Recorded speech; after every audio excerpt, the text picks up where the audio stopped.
Welcome back to Buffalo Sports Insider on Finger Lakes Television. Before we hop into the coverage today, make sure to follow us on our socials at Instagram, YouTube, X, and go follow our website at Buffalo Sports Insider. And on next Thursday, April 25th, we're going to be having a special live coverage of the first round of the NFL Draft. Don't miss that. And now we head into basketball. With the NBA regular season concluding yesterday, the standings are set and the playing games are locked in. Tomorrow night, the 7-seeded Pelicans will be playing the 8-seeded Lakers for the 7 seed, and the 9-seeded Kings will be playing the 10-seeded Warriors for the chance to get the 8 seed on Friday. Who do you guys think is going to win those games? I think these are going to be some interesting matchups. I think the Lakers-Pelicans game is pretty straightforward. I think that playoff LeBron James is a completely different beast, and I think that they win this game pretty comfortably. I think that the Lakers are going to be into the regular playoffs, and I do think they have a chance of making it deep this year. The Kings-Warriors matchup is also a good one, as they have a very balanced team. I think it's really tough to bet against history, and I do see the Warriors winning this game as well. I'm in agreement. I think the Lakers, their ultimate playoff experience is going to hold true. LeBron has always shown his playoff pedigree, and when the lights are brightest, he usually does what he has to do. As for the Kings Warriors, um, the Kings are still a little bit too unproven for me, and this is kind of like the rematch from last year, and that lack of experience still showed up, and in the playoffs, experience matters. Yeah, I'm gonna piggyback off what you guys were saying. I feel like the Lakers should beat the Pelicans. But I don't think it's as close as people may think. You got Herb Jones, a spectacular defender. Brandon Ingram has stepped his game up. Zion Williamson has shown that he was supposed to be a first-round pick this year. But I still think the Lakers come out on top just because of the roster itself. And for Kings Warriors, I have Warriors winning. Veteran. That's the only word I can give for that series. I don't think the Warriors choke. Yeah, I'm going to have to agree. And then on Wednesday, we got the 7-seeded Sixers hosting the 8-seeded Heat for the 7 seed, and the 9-seeded Bulls taking on the 10-seeded Hawks for a chance to get the 8 seed on Friday. Who do you think wins those games? I think that the 7-8 seed is the more interesting one here. Heat against the Sixers, Jimmy Butler against his former team. The Sixers are actually playing very well right now, having won their last 8 games, and obviously having Joel Embiid, who was the front runner for MVP before getting hurt, is obviously a huge plus for them. It's always tough to bet against the Miami Heat, Eastern Conference champs in 2023, but I do think that they're going to drop this game, and the 76ers are going to pull through. The Atlanta Hawks, I don't see them winning this game. They've been struggling recently, dropping their last 6 games. Trae Young has not been putting up the numbers that he's wanted to recently. And I think Chicago looks like a better team in this matchup. Having a veteran guy like DeMar DeRozan, who's been there a lot, is very vital for a team like this. And I do think that the Bulls will win this matchup comfortably. To continue, the Sixers Heat matchup, in my opinion as well, is the more interesting one of the 2 playing games, but I feel it all boils down to Joel's health. But even along with his health, his playoff pedigree has not been ideal, and going up one of the best defenders in the league, and Bam Adebayo, who is known for shutting people down, this is real interesting. So I'm really undecided, but if I had to pick one, I'm going to go with the Sixers. They just have more of the star power that's needed. Now, to go with the Bulls-Hawks one, the Hawks could just say sayonara to this season. They've been struggling too much. Trae Young, again, coming off an injury. The Bulls have shown that they can perform when needed, especially just look at their last game against the Knicks where that went to overtime and they had absolutely nothing to play for. So I feel like the Bulls got that one. I have Philly coming out on top against Miami. I mean, Joel Embiid is a monster. the emergence of Maxi. This is not the same Maxi we got last year, and Maxi was performing very well in last year's playoffs. So I'm gonna go Philly coming out on top against Miami at home. Winning streak is active. As far as Chicago and Atlanta, I have Chicago beating Atlanta at home with the defensive menace that Caruso is and the emergence of Kobe White. I feel like that unity can stop Trae Young and compete. Okay, I just need to get your guys' quick picks before we go to break. Who wins the 8-9 matchups? I have Miami beating Chicago in the East, and in the West, I have Warriors beating Pelicans. I agree. I have Miami beating Chicago and Warriors beating Pelicans. Yeah, I do have Miami beating Chicago, but I also have the Pelicans beating the Warriors. I do think that the Pelicans are going to shock some people by winning that game. Okay. After break, we are going to have Deshaun joining us to break down the first round of the NBA playoffs.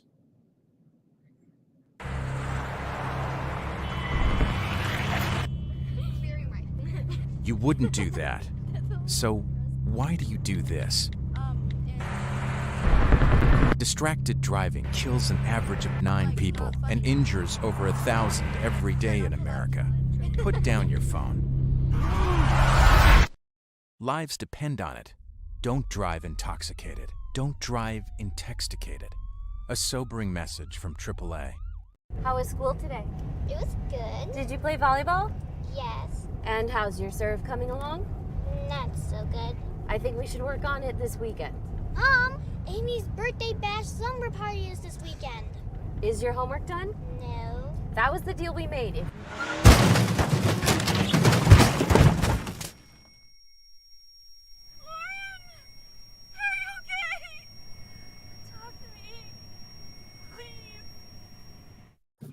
All right, welcome back to Buffalo Sports Insider. We got a whole different cast out here because the playoffs are just so enticing that we had to bring in more thoughts from everyone else. I'm Deshaun Francois. We have Richie Miller, Thomas Bailey, and Jeremiah here with us today. Thank you guys for joining me. So thank you for what the last people talked about in here. They definitely kicked off the play-in tournament going beautifully. I agree with LeBron making it out because what would you guys feel if there was a playoffs without LeBron at this day and age? Let's start with you, Jeremiah. I'm not gonna lie, I don't really have an answer for it because it's like I've seen him my whole life growing up, and it's just like who would really win a series if LeBron's not here? So personally, for me, I wouldn't know, but I know it would be really exciting to watch. And speaking about more players if they don't make it in after the play-in tournament, I want to hear what Thomas has to say about if Steph Curry doesn't make it. What are the chances of him losing to De'Aaron Fox and Mr. Triple-Double, Domantas Sabonis? I'm looking like the odds of the Warriors going out that win. It's very, very different to see Curry not make the playoffs and having him in the playoffs tournament. He's been here, he's done this before. I really don't think that the Kings are going to stand a chance. It's kind of like LeBron in a way. Once you get to that playoff, Curry, man, he's just a different animal. You saw him was like the 8th or 7th seed a couple years ago, and they were doing everything they could. And so this team is just getting insane, and I'd like to see what they do. All right. So, Richie, there's a matchup that's been going on for the past 3 seasons, and I would like to hear your input on Father Luka versus his son, the LA Clippers. So, I don't know that you can really call him a mother when he's lost the last 2 series against them, but I do think he will win this time around. I think they made the right moves for the first time in the Luka era. They have 2 rim running centers that they could really put out there. Gafford has been incredible. Derek Lively's an incredible rookie. I think Kyrie's probably the best second option he's ever had. So I really do like the Dallas Mavericks in the series. And 7. I agree with that as well. I definitely think that Luka is going to own up to them because he's been killing them throughout the regular season every single time he plays. So that's kind of why I feel like he owns the Clippers, in my opinion. But when it comes to playoffs, you are absolutely right. He did lose those last 2 matchups. So we're just going to kick it to somewhere else where the league is very, very important on right now, which is the East side and who we think is going to come out of this game and the series with the Bucks versus the Pacers. Giannis currently injured, not playing game 1 most likely. So what are your guys' thoughts? And we'll start off with you, Jeremiah. We're going with the Bucks and Pacers right now. So personally, I have the Pacers coming out. I know this sounds a little funny because preying their history of the NBA. They've been very exciting this year. I know people think they figured out Tyrese Halliburton, but I also figure he's going to come with a very different mindset. And strategically, I think they know how to play the Bucks now. How impactful do you think Pascal Siakam would be? Because I feel like with his addition to the Pacers in the middle of the season, he showed that he's still a dominant scorer no matter what offense he's playing in. I definitely think he's going to be their X factor in a sense because, depending on his energy and how he comes, sets the whole tone for everybody. Okay. So, Mr. Richard Miller, I got a question for you. How do you feel about Paolo Banchero leading his team to the playoffs this year in his sophomore season and them going up against the Cleveland Cavaliers? I mean, in my opinion, I think Paolo Banchero might be the most underrated player in the NBA. I think it didn't help that he was drafted the year before Wembanyama, but to be 6'10", 250 and have those type of skills is incredible. The Magic have a crazy defense, but I just think some of the star guard power on the Cavs and Darius Garland and Donovan Mitchell will will the Cavs to this victory against a pretty inexperienced Magic team. But I think that one will go around 6 or 7 as well. I like that. All right. So now I'm going to ask you, Mr. Richard. We have a nice little series in the West Side that I think is going to be going to Game 7 no matter what. And it's the Minnesota Timberwolves versus the Phoenix Suns. How do you feel that matchup is going to fare with so many stars on both sides of the ball? I think people are expecting the Suns to pull out this series, and the Suns have been better than the Timberwolves in the games they played this regular season. But I think the Timberwolves have a better defense, and I think this will be the Anthony Edwards legacy series. You heard it here first. I do think the Timberwolves will come victorious in this series. I think they have the better defensive tools to guard the other team. I don't know who on the Suns could really guard Anthony Edwards. I'll go with Minnesota. Any thoughts from you, Tommy? I really love this series. This is my favorite in the entire postseason. I was talking about it before the show. I really like both teams in this one. I think the Suns are a little more experienced, especially with KD and Booker. They've made it far in the playoffs before, but I'm not going to doubt Anthony Edwards. I really think that Anthony Edwards could pull out this series for them, and I love Karl Anthony Towns in the middle. I really think that this series is probably going at least 6, and I could see it being 7 games. So we'll see how it goes. Well, for you, Richie, I kind of want to go opposite. I feel like Kevin Durant is going to show why he's been very dominant in the NBA for so long. Because let's not forget, he is the youngest scoring point leader ever. So I feel like Kevin Durant's going to show why he's the one that is going to will that Phoenix Suns team to where they need to go, which is the championship and win them in NBA Finals. Devin Booker has just been so close so many times. And now with Devin and Bradley Beal alongside Kevin Durant, I think KD is going to be able to show out, and they're going to be able to focus less on him because they need to worry more about how well Devin Booker and Bradley Beal has been performing throughout the regular season to show that they can actually do something, and KD's going to focus over that. That's what I think is going to happen in that series. And I believe we can only do those for now because we have to wait and see what happens in the matchups in these play-in games. But I would definitely like to see the Lakers versus the Nuggets in the first round. I would not mind that at all, just because it's that would be so viewed. I think viewership for everything would just go beautiful. So off these play-in games, what are the 4 teams that y'all would like to see make it? Well, I think Lakers, Warriors, and Sixers and Heat in some variation. And I do think the Sixers and Heat will be the 2 teams out of the East. I really do not see a reality in which the Heat or Bulls make it. They could prove me wrong and I could look stupid, but I do think the Kings have a fair shot against the Warriors, especially at home with that crowd after the rivalry series last year. But I'll just go with the 4 teams with the most playoff pedigree, which is the Heat, Sixers, Warriors, and Lakers, even though Sixers don't have that much of a pedigree in recent years. I'm going to agree with that, man. I really like that thought process there. I do think that if anybody doesn't win, it's going to be Steph Curry and the Warriors. I really like Sabonis up the middle. I don't think Draymond's going to be able to stop him very easily. I think it's going to be Sabonis and Curry back and forth for the entire 48-minute, whatever, game here. And I really think that these 2 teams are going to be one of the most dangerous in the playoffs if they can get in, especially if the Lakers make it as the 7. Nuggets versus the Lakers is going to be absolutely amazing, especially after last year where the Lakers got swept. So we'll have to see how that goes. All right, and Jeremy, let's end with you. What are your thoughts for the play-in? I'm going to have to just take it by what I personally feel. I feel like LeBron and the Lakers are definitely a story to see, especially at a healthy level. especially when they're all clicking together. They all just play so well. And the play-in, I'm sorry, I'm gonna have to go with the Kings. You know, I feel like it's I feel like it's an end of an era with them, and just gonna have to wait and see. I understand. Yeah. All right, so I appreciate y'all for talking basketball with me. I think that this NBA playoffs is going to be very exciting to watch with so many fantastic teams on both sides of the ball. And I mean, not both sides of the ball, on both sides of the conference. And there's a chance that you can most likely have star players that aren't even going to be in the playoffs at all. So just think of that. If Steph Curry and LeBron both lose, there's a chance that we don't have either one of them in the playoffs at all. The viewership would definitely go down, but we'll be right back with some more baseball from Isaiah soon. Thank you guys for listening. How was school today? It was good. Did you play volleyball? Yes. How's your serve coming? I think we'll work on it this weekend. Amy's slumber party is this weekend. Is your homework done? No. That was the deal we made. If you do...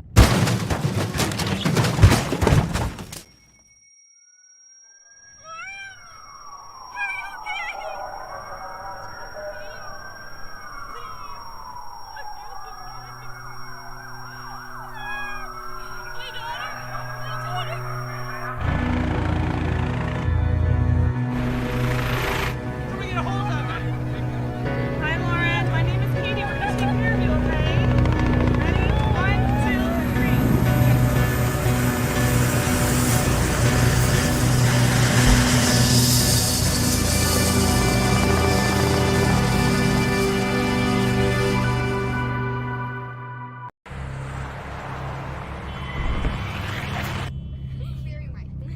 You wouldn't do that. So why do you do this? Distracted driving kills an average of 9 people and injures over 1,000 every day in America. Put down your phone. Lives depend on it. Don't drive intoxicated. Don't drive intoxicated. A sobering message from AAA. Welcome back to Buffalo Sports Insiders. We have baseball segment right now. So, who do you guys think is the most disappointing player in MLB? Started off with the swiftness. I'm going to have to go with Kevin Gausman. He's been one of the last 2 years. He's one of the best pitchers in baseball. And so far this year, through 3 starts, he has 11.5 ERA. That's like absolutely awful. His last 2 starts, he's not even made it out of the 4th inning and allowing 5 runs in both, or plus in both of them. I don't understand. I mean, he was battling a little bit of injury and IL, but besides that, I don't really get it. I really think he should be doing much better than he is. What about you, Richie? So as a Blue Jays fan, I feel like I have to mention the season Vladdy this year. So 3-time All-Star, 1-time home run leader, 1-time home run derby winner, runner-up in MVP for the AL in 2021. But this season, he's batting only 190 with only 11 hits on the season. I think his plate discipline has gotten better, which is why his on-base percentage isn't as terrible as it may be considering his batting average. But it's been a very disappointing season for Vladdy. I really don't like Julio Rodriguez right now, man. This man signed a bag in the offseason and stuff like that for the Seattle Mariners. He's playing. He's a .186 batter right now. It's just not what you want from a player of that pedigree. I get it. He's a young player. He's just 21 years of age. But at the same time, man, they gave him that money for a reason, and they're expecting him to play up to form. And right now, he isn't. I agree with you guys, but I'm going to switch it up, and I'm going to go Francisco Lindor. I mean, the Mets are surprisingly terrible this season. I feel like they had their easiest run at the first seed of the division this year with the way the division's been looking. But yeah, Lindor's been batting a .129, which is career low for who used to be an all-pro shortstop in this league. So I'm going to have to go Lindor.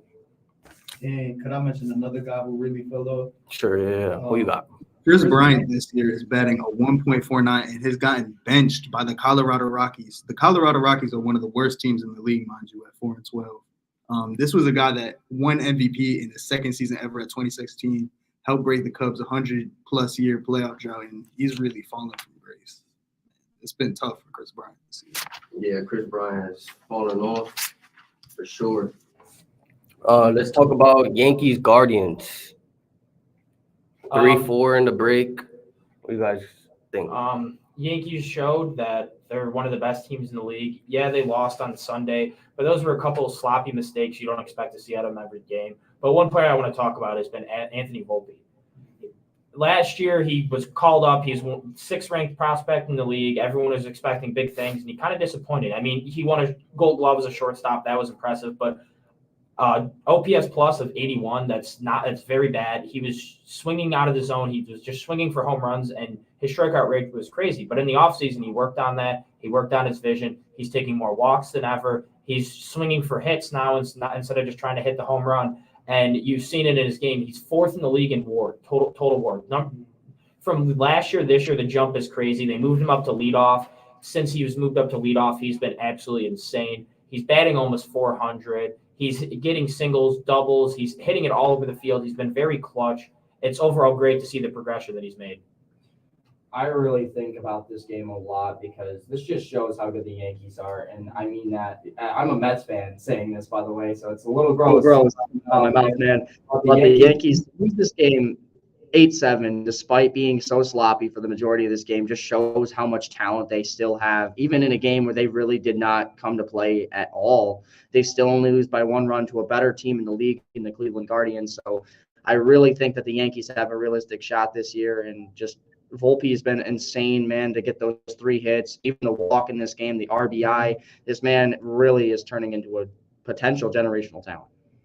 Yeah, in that 8-7 loss, 4 at-bats, got on base 4 times, 3 hits, 1 walk, 1 RBI, 1 homer. Just a great game from Anthony Volpe. He's starting to look like a very scary addition to what was already an extremely talented team. So, yeah, I agree with you guys. I mean, the emergence of Volpe, who been turned into the player that everyone think he was supposed to be last season. Sometimes it takes time. I mean, you got a person who clearly got some confidence from the Yankees acquiring Juan Soto, who's just like, when you have someone like that batting behind you, it gives you a boost. It gives you morale boost. It gives the dugout morale boost. So, yeah, I definitely think the Yankees are going to make a long stretch this season, especially we just beat the 2nd best team in the AL, in my opinion. I think the Guardians have been hot. Stephen Kwan has been batting tremendously. So, yeah, this is a good win. Even though we lost the last one in extra, I feel like this is a good win, series win for us. We're going to kick it to Thomas for hockey. See you guys soon.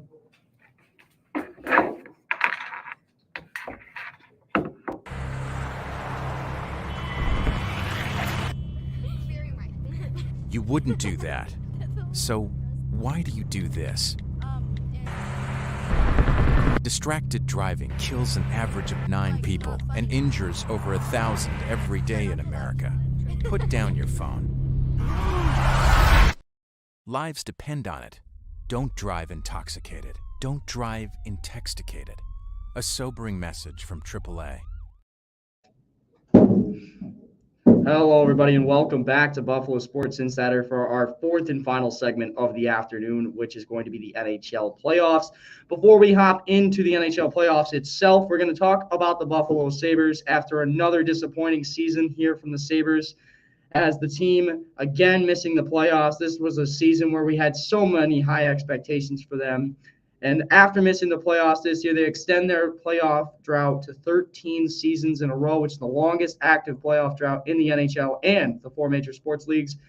However, there is some green grass on the other side here as Buffalo again finishes with at least a .500 record for the 2nd straight season. First time since that playoff drought ended in 2011 when we made the playoffs having a winning record. Other than that, we also finished 21-19-1 at home this season, which is the first time we've had a winning record at home since 2019. So there is some very good positives about the Sabres season, despite the many negatives. On top of that, though, they have one final game, which will be in Tampa Bay against the Lightning tonight, as they look to cap their season off with a bang. Aside from that, we're going to hop into the NHL playoffs. The Western Conference is what we're going to talk about first, guys. And this conference is loaded. This team at the top and the team at the bottom, any of these guys can really win, in my opinion. all 8 teams have clinched the playoffs. There's a couple things that can still change. The first thing we're going to talk about today is the Winnipeg Jets and the Colorado Avalanche. They are 2-3 in the Central Division. Whichever team ends up getting 2 will have home ice advantage for at least games 1, 2, 5, and 7 potentially as they look for a playoff run. What do you guys think ends up happening within that division? Yeah, I think the Avalanche end up winning that series. I think Winnipeg gets the seed, but I think the Avalanche win that series because they have the star power, and they also have won a cup recently, so they have that playoff experience that Winnipeg lacks some. Yes, Winnipeg has Hellebuck, who has been absolutely insane, and when you have a good goalie, you can beat anyone, and he's right now playing like the best goalie in hockey. But Nathan McKinnon, Cale Makar, the addition of players like Casey Middlestat, obviously Valerie Nikushkin's still there. They're just have a very, very good team. Their goalie's not bad, but I think that their star power is just going to be too much for Winnipeg to be able to handle. Yeah, I'm going to have to agree with you, Alex. I do think Winnipeg's going to end up being the 2 seed, but when it comes to an actual playoff matchup, I do believe that Colorado is the team that will be able to beat the Winnipeg Jets just because of a guy I'm going to name, Nathan McKinnon. He might be the best player in hockey right now. A lot of people are saying that he is catapulted himself in that 1A, 1B conversation with a guy like Connor McDavid, who we all know is the best player in the game. And when you have a guy like Nathan McKinnon on your team, you're really not going to lose too many playoff matchups. And if the Jets and Colorado go at it, give me Colorado. Especially against a team that does not have that true big name superstar like a McKinnon or McDavid, guys. I do agree there. The other scenario that can happen in the Western Conference is, again, between the 2 and 3, well, the 3 and the wild card spot, technically, with the LA Kings and the Vegas Golden Knights. Both teams are right there. LA has 97 points, Vegas with 96, both with 2 games left in their season. Vegas has the favorable schedule, though, playing Anaheim and Chicago.